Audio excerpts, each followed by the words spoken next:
Yan na. Ang 1 Thessalonians chapter 5, 1 Thessalonians chapter 5 verses 17 to 18, sabi ng Diyos, in everything give thanks, for this is the will of God. Sa Tagalog, sa lahat ng bagay tayo ay magpasalamat sa Diyos.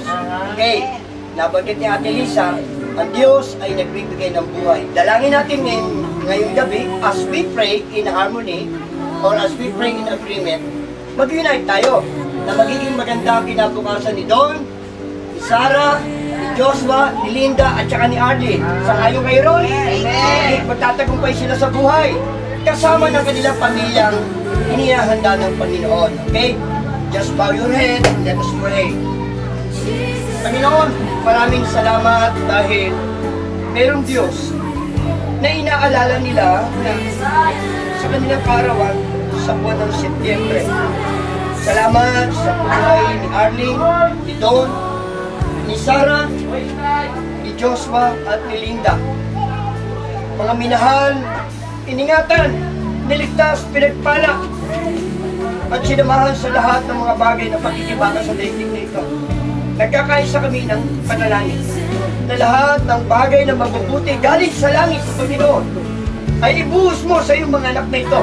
Kung natigit sa lahat ang kalusugan, ang kalakasan, ang karagdagang hininga, upang kapag sila po ay malusog, makapaglilingkod sila sa iyo. At hindi namin nakakalimutan ang kabutihan mo sa nakalipas, sa kasalukuyan, at ang kabutihang sa darating ay bibigay mo sa iyong mga anak na ito. Ama, maraming po salamat. Nagturo ka sa aklat ng unang Thessalonians 17-18 sa buhay ni Apostol Pablo na sinabi niya sa mga Kristiyano, nagpasalamat kayo sapagkat yan ang aking kalooban. Nagpapasalamat kami sa mga pamilyang pinagkailangan nila na hanggang sa ngayon ay patuloy silang nakalalanos ng pagmamahal. At ngayong gabi, sama-sama kami dumadalangin na lahat ng pananagumpay sa mga pinapangarap sa darating na kinabukasan ay ibuhos mo sa iyong mga anak na ito. Tagumpay sa pamilya, tagumpay sa kalusugan, tagumpay sa hinaharap, tagumpay sa kinabukasan, tagumpay sa kabuhayan.